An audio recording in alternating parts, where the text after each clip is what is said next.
Who won the Assam Vaibhav Award 2024? 2024 বৰ্ষৰ অসম ভৈৰৱ বঁটা কোনে লাভ কৰিছিল? কাৰেক্ট এনচাৰটো হ'ব অপশ্যন এ ৰাণা প্ৰতাপ কলিতা। অৱসৰপ্ৰাপ্ত লেফটেনেণ্ট জেনেৰেল ৰাণা প্ৰতাপ কলিতাক 2024 বৰ্ষৰ অসম চৰকাৰৰ সৰ্বোচ্চ অসামৰিক সন্মান অসম ভৈৰৱ বঁটা প্ৰদান কৰা হৈছে। লগতে মনত ৰাখিব লাগিব যে অসম ভৈৰৱ হৈছে অসমৰ জাতীয় জীৱনলৈ আগবঢ়োৱা বৰঙণিৰ বাবে অসম চৰকাৰে প্ৰদান কৰা সৰ্বোচ্চ অসামৰিক সন্মান। ফাৰ্ষ্ট অসম ভৈৰৱ বঁটা প্ৰদান কৰা হৈছিল 2021 চনৰ পৰা। 2021 বৰ্ষত এই বঁটা লাভ কৰিছিল ৰতন টাটাই। তেওঁক কৰ্কট ৰোগৰ চিকিৎসাত আগবঢ়োৱা ব্যতিক্ৰমী অৱদানৰ বাবে এই বঁটা প্ৰদান কৰা হৈছিল। তাৰ পাছত 2022 বৰ্ষৰ অসম ভৈৰৱ বঁটা লাভ কৰিছিল কৰ্কট ৰোগ বিশেষজ্ঞ ডক্টৰ তপন শইকীয়াই। 2023 বৰ্ষৰ বাবে অসম ভৈৰৱ বঁটা প্ৰদান কৰা হৈছিল ৰঞ্জন গগৈক। আৰু 2024 বৰ্ষৰ বাবে অসম ভৈৰৱ বঁটা প্ৰদান কৰা হৈছিল অৱসৰপ্ৰাপ্ত লেফটেনেণ্ট জেনেৰেল ৰাণা প্ৰতাপ কলিতাক। Which national park has recently been recognized as India's second largest butterfly habitat with a recorded diversity of 446 species? শেহতীয়াকৈ কোনখন ৰাষ্ট্ৰীয় উদ্যান ভাৰতৰ দ্বিতীয় বৃহত্তম পখিলাৰ বাসস্থান হিচাপে স্বীকৃতি লাভ কৰিছে, য'ত 446টা প্ৰজাতিৰ লিপিবদ্ধ বৈচিত্ৰ্য আছে? কাৰেক্ট এনচাৰটো হ'ব অপশ্যন বি কাজিৰঙা ৰাষ্ট্ৰীয় উদ্যান। এতিয়া আমি এক্সামৰ কাৰণে দৰকাৰী কাজিৰঙা ৰাষ্ট্ৰীয় উদ্যানৰ কেইটামান গুৰুত্বপূৰ্ণ পইণ্ট ডিছকাছ কৰিম। 1908 চনত কাজিৰঙাক সংৰক্ষিত বনাঞ্চল হিচাপে মানে ৰিজাৰ্ভ ফৰেষ্ট হিচাপে ঘোষণা কৰা হৈছিল। তাৰ পাছত 1950 কাজিৰঙাক বন্যপ্ৰাণী অভয়াৰণ্যলৈ চেঞ্জ কৰা হৈছিলে। তাৰ পাছত 1974 কাজিৰঙাক অসমৰ প্ৰথম ৰাষ্ট্ৰীয় উদ্যান হিচাপে স্বীকৃতি প্ৰদান কৰা হৈছিল। 1985 কাজিৰঙা ৰাষ্ট্ৰীয় উদ্যানক ৱৰ্ল্ড হেৰিটেজ চাইট হিচাপে স্বীকৃতি প্ৰদান কৰা হৈছিল।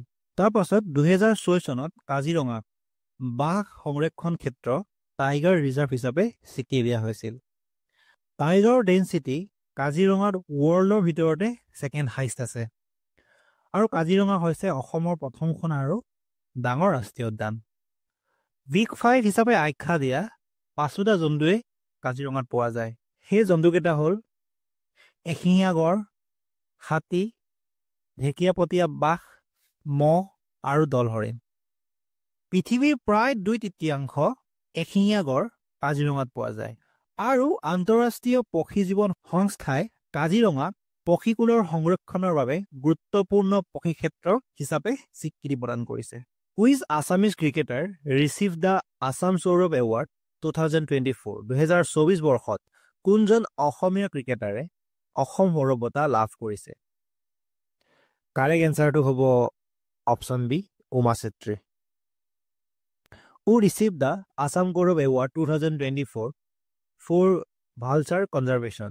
2024 বৰ্ষত শগুন সংৰক্ষণৰ বাবে কাক অসম গৌৰৱ বঁটা প্ৰদান কৰা হৈছিল? কাৰেক্ট এনচাৰটো হ'ব option A Phuleshwari Dutta. Who was honored with the Soyod Abdul Malik Award 2024? 2024 বৰ্ষৰ সৈয়দ আব্দুল মালিক বঁটা কাক প্ৰদান কৰা হৈছিল? কাৰেক্ট এনচাৰটো হ'ব option A Jayanta Madhav Bora. Recently, which Indian received the Green Oscar Whitley Gold Award 2024? শেহতীয়াকৈ কোনজন ভাৰতীয়ই 2024 চনৰ green Oscar Whitley gold award লাভ কৰিছে? কাৰেক্ট এনচাৰটো হ'ব অপশ্যন ডি পূৰ্ণিমা দেৱী বৰ্মন। এতিয়া আমি পূৰ্ণিমা দেৱী বৰ্মনৰ কেইটামান গুৰুত্বপূৰ্ণ পইণ্ট ডিছকাছ কৰিম। তেখেতে 2022 চনৰ ৰাষ্ট্ৰসংঘৰ সৰ্বোচ্চ পৰিৱেশ সজাগতামূলক সন্মান champion of the earth award লাভ কৰিছিল। তাৰ পাছত তেওঁ হাৰগিলা আৰ্মিৰ ফাউণ্ডাৰ, মানে হাৰগিলাৰ সংৰক্ষণৰ বাবে গাঁৱৰ মহিলাসকলক একত্ৰিত কৰি হাৰগিলা আৰ্মি নামৰ এটি দল গঠন কৰিছিল। তেওঁক হাৰগিলা বাইদেউ নামেৰেও জনা যায়। হাৰগিলাৰ সংৰক্ষণৰ বাবে আগবঢ়োৱা অৱদানৰ বাবে তেওঁক 2017 চনত গ্ৰীণ অস্কাৰ বঁটা প্ৰদান কৰা হৈছিল। লগতে 2018 চনত ভাৰতৰ ৰাষ্ট্ৰপতি ৰামনাথ কোবিন্দৰ পৰা নাৰী শক্তি পুৰস্কাৰ লাভ কৰিছিল। নাৰী শক্তি পুৰস্কাৰ হৈছে ভাৰতীয় মহিলাৰ বিভিন্ন কৰ্মক স্বীকৃতি জনাই প্ৰদান কৰা সৰ্বোচ্চ অসামৰিক বঁটা। চ' এক্সামত আহিব পাৰে যে পূৰ্ণিমা দেৱী বৰ্মনে কোন চনত নাৰী শক্তি পুৰস্কাৰ লাভ কৰিছিল 2018 চনত আৰু তেওঁ গ্ৰেটাৰ এডজুটেন্ট ষ্ট্ৰোক মানে বিলুপ্তপ্ৰায় হাড়গিলা সংৰক্ষণৰ বাবে বিশেষভাৱে জনাজাত এই গোটেইকেইটা পইণ্ট এক্সামৰ কাৰণে বহুত দৰকাৰী Assam Somen Deka has recently been appointed as the new governor of which state? Recently, অসমৰ ৰমেন ডেকা কোনখন ৰাজ্যৰ নতুন ৰাজ্যপাল হিচাপে নিযুক্তি দিয়া হৈছে? কাৰেক্ট এনচাৰটো হ'ব অপশ্যন এ ছত্তীশগড়। লগতে মনত ৰাখিব লাগিব যে ছত্তীশগড়ৰ কেপিটেল হৈছে ৰায়পুৰ। এতিয়া আমি কেইটামান ৰিলেটেড ইম্পৰ্টেণ্ট কি পইণ্ট ডিছকাছ কৰিম। প্ৰথমটো হ'ল স্বতন্ত্ৰ অসমৰ প্ৰথম ৰাজ্যপাল হৈছে মহম্মদ চালেহ আকবৰ হাইদেৰী আৰু প্ৰথম অসমীয়া ৰাজ্যপাল হৈছে বিষ্ণুৰাম মেধি। তেখেতে 1957 চনত মাদ্ৰাছৰ ৰাজ্যপাল আছিলে আৰু বৰ্তমান অসমৰ ৰাজ্যপাল হৈছে লক্ষ্মণ প্ৰসাদ আচাৰ্য। তেখেত 28 সংখ্যক ৰাজ্যপাল আৰু তেখেতৰ পূৰ্বে ৰাজ্যপাল আছিলে গোলাপ চন্দ্ৰ কাটাৰিয়া। লগতে মনত ৰাখিব লাগিব যে ৰাজ্যপালজন হৈছে সাংবিধানিক মুৰব্বী। ৰাজ্যপালক প্ৰেচিডেণ্টে 5 ইয়াৰ্ছৰ কাৰণে এপইণ্ট কৰে।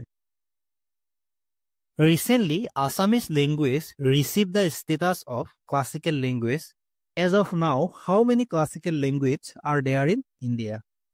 শেহতীয়াকৈ অসমীয়া ভাষাই ধ্ৰুপদী ভাষাৰ মৰ্যাদা লাভ কৰিছে। বৰ্তমান ভাৰতত কিমান ধ্ৰুপদী ভাষা আছে? কাৰেক্ট এনচাৰটো হ'ব অপশ্যন চি 11টা। লগতে মনত ৰাখিব লাগিব যে ৰিচেণ্টলি অসমীয়াৰ লগতে মাৰাঠী, পালি, প্ৰাকৃত আৰু বাংলা ভাষাকো ধ্ৰুপদী ভাষা হিচাপে স্বীকৃতি প্ৰদান কৰা হৈছে। মানে ৰিচেণ্টলি 5টা ভাষা ধ্ৰুপদী ভাষা হিচাপে স্বীকৃতি প্ৰদান কৰিছে। ইয়াৰ আগতে 6টা আছিলে। চ' এই 5টা ভাষা আমি মনত ৰখাটো বহুত দৰকাৰী হয়। আৰু কেন্দ্ৰীয় চৰকাৰে ইয়াৰ পূৰ্বে সৰ্বমুঠ 6টা ভাৰতীয় ভাষাক ধ্ৰুপদী ভাষাৰ স্বীকৃতি প্ৰদান কৰি থৈছে। চ' সেই 6টা হ'ল তামিল, সংস্কৃত, কানাড়া, তেলেগু, মালায়ালম আৰু উৰিয়া। চ' এতিয়া গোটেইকেইটা মিলাই আগতে 6টা আছিলে, এতিয়া আছে 5টা, মানে 11টা হৈ গ'ল। চ' অভাৰঅল 11টা। আৰু তামিল হৈছে প্ৰথম ক্লাছিকেল লেংগুৱেজ 2004ত স্বীকৃতি প্ৰদান কৰি থৈছে। কোনো এটা ভাষা ধ্ৰুপদী ভাষা হিচাপে স্বীকৃতি প্ৰদান কৰিবলৈ কেইটামান ক্ৰাইটেৰিয়া ফুলফিল কৰিব লাগিব। 1 নম্বৰ, ভাষাটো 1500ৰ পৰা 2000 বছৰ পুৰণি সমৃদ্ধিশালী গঠন আৰু লিখনশৈলী থাকিব লাগিব। চ' ইয়েৰ ইম্পৰ্টেণ্ট 1500 বছৰৰ পৰা 2000 বছৰ। 2 নম্বৰ, বিশাল প্ৰাচীন সাহিত্যৰ ভাণ্ডাৰ থাকিব লাগিব যি বহু প্ৰজন্মৰ কাৰণে ঐতিহ্যৰ বাহক হয়। 3 নম্বৰ, সাহিত্য সৃষ্টি, লিখন, গঠনশৈলী মৌলিক হ'ব লাগিব আৰু আন ভাষাৰ প্ৰভাৱৰ পৰা মুক্ত হ'ব লাগিব। 4 নম্বৰ, ভাষাৰ বৰ্তমান ৰূপটোৰ সৈতে প্ৰাচীন ৰূপটোৰ কোনো সামঞ্জস্য নাথাকিলেও কথা নাই। Which day will be marked as the day against superstitious belief in Assam? কোনটো দিন অসমত কুসংস্কাৰ বিৰোধী দিৱস হিচাপে পালন কৰা হ'ব? কাৰেক্ট এনচাৰটো হ'ব option A Birubala Rabha's death anniversary. Birubala ৰাভাৰ মৃত্যু বাৰ্ষিকীত অসম চৰকাৰে 13 মে' দিনটো বিৰুবালা ৰাভাৰ মৃত্যু বাৰ্ষিকী উপলক্ষে কুসংস্কাৰ বিৰোধী দিৱস হিচাপে ঘোষণা কৰে। লগতে মনত ৰাখিব লাগিব যে বিৰুবালা ৰাভাই 2021 চনত পদ্মশ্ৰী বঁটা লাভ কৰিছিল আৰু 2019 চনত আনন্দৰাম ঢেকিয়াল ফুকন বঁটা লাভ কৰিছিলে। এতিয়া আহিছোঁ নেক্সট কুৱেশ্যনলৈ। Recently a new species call stripe caecilian has been found in which national park of Assam? শেহতীয়াকৈ অসমৰ কোনখন ৰাষ্ট্ৰীয় উদ্যানত ষ্ট্ৰাইপ চেচিলিয়ান নামৰ এটা নতুন প্ৰজাতি পোৱা গৈছে? কাৰেক্ট এনচাৰটো হ'ব option C Kaziranga national park. Recently Kaziranga ৰাষ্ট্ৰীয় উদ্যান আৰু বাঘ সংৰক্ষিত বনাঞ্চলত প্ৰথমবাৰৰ বাবে ষ্ট্ৰাইপ চেচিলিয়ান নামৰ এটা লিমলেছ এম্ফিবিয়ান অৰ্থাৎ অংগবিহীন উভচৰ প্ৰাণী আৱিষ্কাৰ হৈছে। এইবিধ প্ৰাণী পানীতো থাকে, মাটিতো থাকে। লগতে ইহঁতৰ শৰীৰ কিমিৰ দৰে। এইটো কুৱেশ্যন ৰিচেণ্টলি APSCত আহিছে যে ষ্ট্ৰাইপ চেচিলিয়ান কেনেধৰণৰ প্ৰাণী, কি প্ৰকাৰৰ প্ৰাণী, তেনেকৈ আহিছিলে। Recently where was the new chief minister's secretariat in Assam inaugurated? শেহতীয়াকৈ অসমত নতুন মুখ্যমন্ত্ৰীৰ সচিবালয় ক'ত উদ্বোধন কৰা হৈছে? কাৰেক্ট এনচাৰটো হ'ব option A Dibrugarh. Who from Assam was honored with the Assam Gaurav Award in 2023 for his exceptional contributions to wildlife conservation activism. অসমৰ কোনজন ব্যক্তিক বন্যপ্ৰাণী সংৰক্ষণ কৰ্মীত ব্যতিক্ৰমী অৱদানৰ বাবে 2023 বৰ্ষৰ অসম গৌৰৱ বঁটাৰে সন্মানিত কৰা হৈছিল? কাৰেক্ট এনচাৰটো হ'ব অপশ্যন এ সৌম্যদীপ দত্ত। সৌম্যদীপ দত্ত অসমৰ এগৰাকী প্ৰকৃতিবিদ আৰু বৌদ্ধ সংস্কৃতিৰ গৱেষক।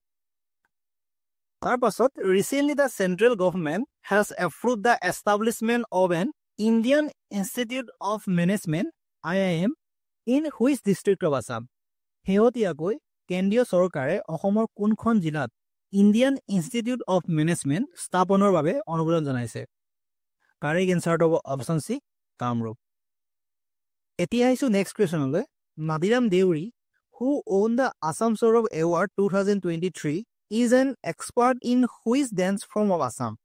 2024 বৰ্ষৰ অসম সৌৰভ বঁটা লাভ কৰা নাদিৰাম দেউৰী অসমৰ কোনটো নৃত্যৰ ওপৰত বিশেষজ্ঞ? কাৰেক্ট এনচাৰটো হ'ব অপশ্যন চি তিৱা ডেন্স। তেওঁ তিৱা লোকনৃত্যৰ গুৰু তথা তিৱা সংস্কৃতিৰ সাধক। এইটো বহুত দৰকাৰী কুৱেশ্যন হয়। Who directed the film Sikaishil which won the Best Tiwa Film Award at the 78th National Film Awards? 70 সংখ্যক ৰাষ্ট্ৰীয় চলচ্চিত্ৰ বঁটাত শ্ৰেষ্ঠ তিৱা চলচ্চিত্ৰ বঁটা লাভ কৰা চিকাইছিল ছবিখন কোনে পৰিচালনা কৰিছিল? কাৰেক্ট এনচাৰটো হ'ব option C Bobby Sharma Baruah. Prime Minister Narendra Modi inaugurated the first Vande Bharat Express in Northeast India. It travels from Assam's Guwahati to which state? প্ৰধানমন্ত্ৰী নৰেন্দ্ৰ মোদীয়ে উত্তৰ পূব ভাৰতত প্ৰথমখন বন্দে ভাৰত এক্সপ্ৰেছ উদ্বোধন কৰে। ই অসমৰ গুৱাহাটীৰ পৰা কোন ৰাজ্যলৈ যাত্ৰা কৰে? কাৰেক্ট এনচাৰটো হ'ব option A West Bengal. Who won the Rupkonwar memorial award 2024? 2024 চনৰ ৰূপকোঁৱৰ স্মাৰক বঁটা কোনে লাভ কৰিছিল? কাৰেক্ট এনচাৰটো হ'ব অপশ্যন চি হেমপ্ৰভা চুতীয়া। বিশিষ্ট বয়নশিল্পী পদ্মশ্ৰী হেমপ্ৰভা চুতীয়ালৈ 2024 বৰ্ষৰ ৰূপকোঁৱৰ স্মাৰক বঁটা প্ৰদান কৰা হয়। What is the name of the world's longest river cruise that sailed from Varanasi and reached Dibrugarh after a 51-day journey covering over 3,200 kilometers? বাৰাণসীৰ পৰা 51 যাত্ৰাৰ অন্তত 3200 কিলোমিটাৰতকৈ অধিক দূৰত্ব অতিক্ৰম কৰি ডিব্ৰুগড় পোৱা বিশ্বৰ আটাইতকৈ দীঘলীয়া ৰিভাৰ ক্ৰুজখনৰ নাম কি? কাৰেক্ট এনচাৰটো হ'ব option B MV Ganga Vilas. লগতে মনত ৰাখিব লাগিব যে এই যাত্ৰা ষ্টাৰ্ট হৈছিলে বাৰাণসীৰ পৰা আৰু শেষ হৈছিলে ডিব্ৰুগড়ত। টোটেল টাইম লাগিছিলে 51 দিন আৰু টোটেল ডিষ্টেঞ্চ কভাৰ হৈছিলে 3200 কিলোমিটাৰ। আৰু ৰিভাৰ ক্ৰুজখনৰ নাম হৈছে MV Ganga villus. Majuli manuscript paintings which were recently granted the prestigious GI tag are inspired by which traditional school of painting? শেহতীয়াকৈ সন্মানীয় GI tag লাভ কৰা মাজুলীৰ সাঁচিপাতৰ চিত্ৰসমূহ কোনখন পৰম্পৰাগত চিত্ৰকলাৰ বিদ্যালয়ৰ পৰা অনুপ্ৰাণিত?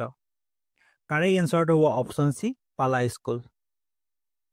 Batrodaba Than Temple, which was recently seen in the news, is located in which district of Assam? শেহতীয়াকৈ বাতৰিত দেখা পোৱা বত্ৰদ্ৰৱা থান মন্দিৰ অসমৰ কোনখন জিলাত অৱস্থিত? কাৰেক্ট এনচাৰটো হ'ব অপশ্যন বি নগাঁও জিলাত। The মুখ্যমন্ত্ৰী মহিলা উদ্যমিতা অভিযান recently in the news and launched by the Assam government primarily aims to achieve which of the following objectives? শেহতীয়াকৈ বাতৰিৰ শিৰোনাম আৰু অসম চৰকাৰে মুকলি কৰা মুখ্যমন্ত্ৰী মহিলা উদ্যমিতা অভিযানৰ মূল লক্ষ্য হৈছে তলত উল্লেখ কৰা কোনটো লক্ষ্যত উপনীত হোৱা? কাৰেক্ট এনচাৰটো হ'ব option B empower rural women entrepreneurs. গ্ৰাম্য মহিলা উদ্যোগীসকলক সবলীকৰণ কৰা।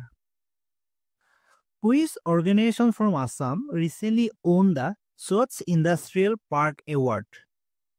শেহতীয়াকৈ অসমৰ কোনটো সংস্থাই স্বচ্ছ ঔদ্যোগিক উদ্যান বঁটা লাভ কৰিছে? কাৰেক্ট এনচাৰটো হ'ব অপশ্যন এ AIDC।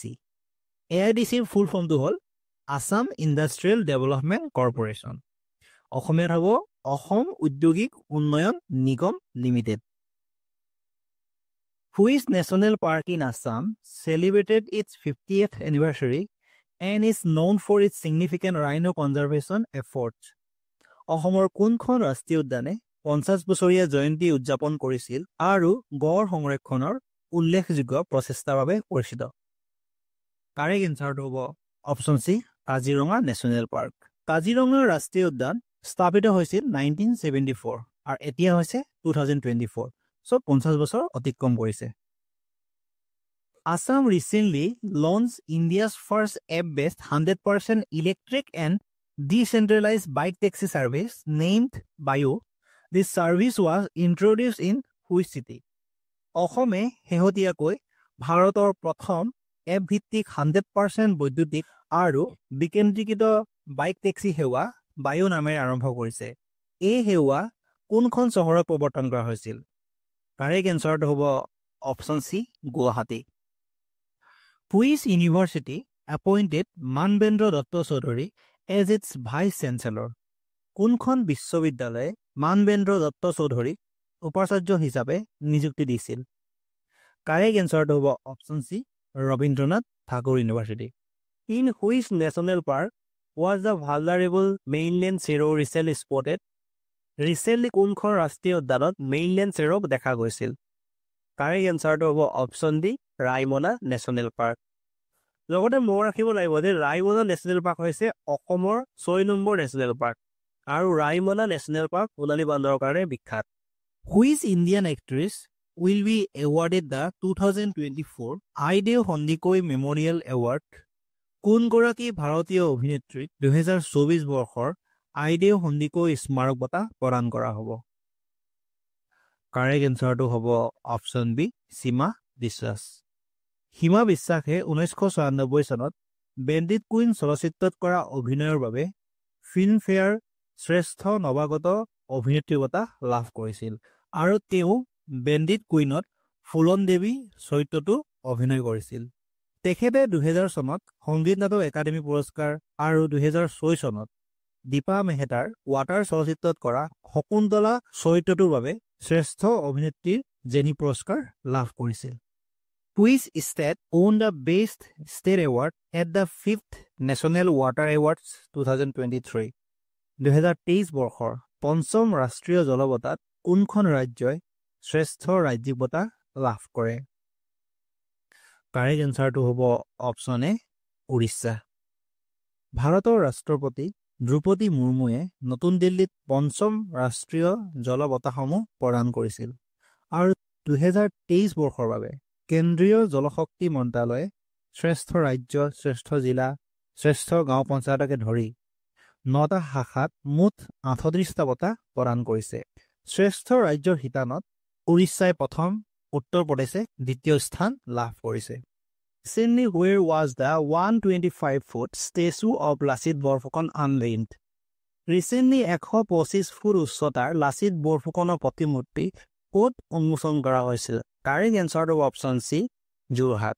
তাৰ পাছত আমি মনত ৰাখিব লাগিব যে 125 ফুট উচ্চতাৰ ব্ৰঞ্জৰ লাচিতৰ এই প্ৰতিমূৰ্তি প্ৰধানমন্ত্ৰী নৰেন্দ্ৰ মোদীয়ে উন্মোচন কৰিছিল আৰু এই প্ৰতিমূৰ্তিটোৰ নাম হৈছে ষ্টেচু অফ ভেলৰ। সেইটো বহুত দৰকাৰী হয়। লগতে এই ষ্টেচু ডিজাইন কৰিছিলে ৰাম ভানজী চুতাৰে, ৰাম চুতাৰ। আৰু এই ষ্টেচুৰ হাইট আছিলে 84 ফিট, পেডেষ্ট্ৰেলৰ হাইট আছিলে 41 feet, total 125 foot. Ram Vanji Sutar ৱৰ্ল্ডৰ আটাইতকৈ তলেষ্ট ষ্টেচু ডিজাইন কৰিছিলে। তাৰ নামটো হ'ল statue of unity. So' statue of ইউনিটিৰ ওচৰৰ নদীখনৰ কথা আহে, কোনখন ৰিভাৰ আছে? সেইটো হৈছে নৰ্মদা ৰিভাৰ। আৰু কোনটো মানে ডেম আছে? চৰ্দাৰ সৰোবৰ ডেম আছে। আৰু এই ষ্টেচুৰ টোটেল হাইট হৈছে 182 ফিট।